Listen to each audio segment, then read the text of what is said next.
घेतल्याशिवाय राहत नाही। अरे अपना भिडो अपना भिडो अरे कोण म्हणता देत नाही घेतल्याशिवाय राहत नाही। मागण्या आमच्या हक्काच्या नाही कुणाच्या बापाच्या, नाही कुणाच्या बापाच्या। अरे दिव्यांगाची पेन्शन झालीच पाहिजे, झालीच पाहिजे। झालीच पाहिजे। दिव्यांगाची पेन्शन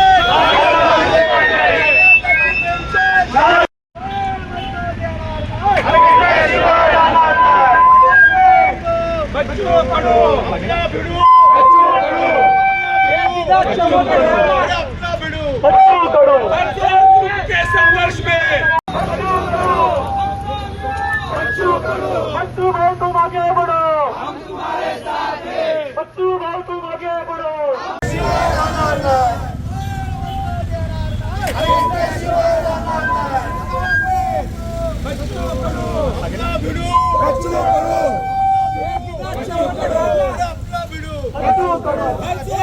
के संघर्ष में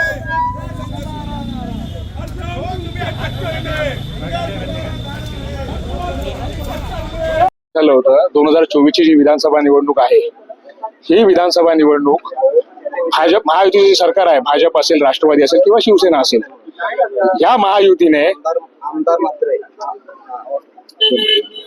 सरकारने जो जाहीरनामा प्रसिद्ध केला होता, त्या जाहीरनाम्यामध्ये ज्या मागण्या त्यांनी केल्या होत्या, ज्या जाहीरनाम्यामध्ये मागण्या दिल्या होत्या किंवा आश्वासनं दिली होती की आम्ही सत्तेत आल्यानंतर या गोष्टी पूर्ण करू, त्यातली प्रमुख मागणी अशी आहे की आम्ही शेतकऱ्यांचे कर्जमाफी करू, शेतकऱ्यांचा सातबारा कोरा करू आणि दिव्यांगांची पेन्शन ही मासिक 6,000 मानधन करूयात।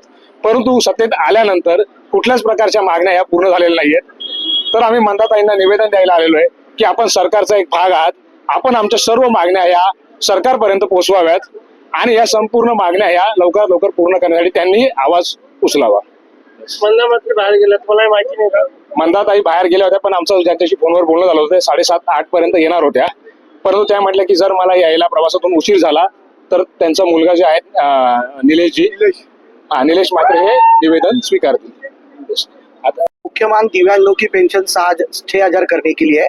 अभी 8 तारीख को मुख्यमंत्री साहब के साथ हमारी बैठक हुई, लेकिन वो बैठक में जो हमारी मुख्य मांगनी थी जो 6,000 पेंशन की, उसको बगल देके बाकी सब मांगनियों को मुख्यमंत्री जी ने हाँ कर दिया है।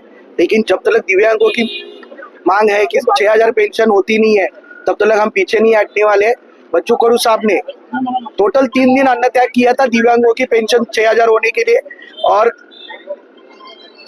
किसानों की हमी भाव के लिए, लेकिन ये दोनों मांगनी अभी तक सरकार ने पूरी नहीं की। इसके लिए हम लोग आज महाराष्ट्र के 288 आमदारों को हम निवेदन देने वाले हैं प्रहार की तरफ से, और दिव्यांगों की पेंशन 6,000 और शेतकरी को हमी भाव मिलना चाहिए किसानों को, इसके लिए हम लोग आज निवेदन देंगे।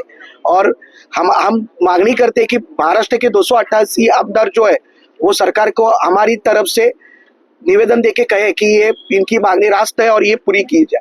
आपका नाम? मेरा नाम सुरेश मोकल है, मैं प्रहार संगठन का महाराष्ट्र राज्य सचिव हूँ।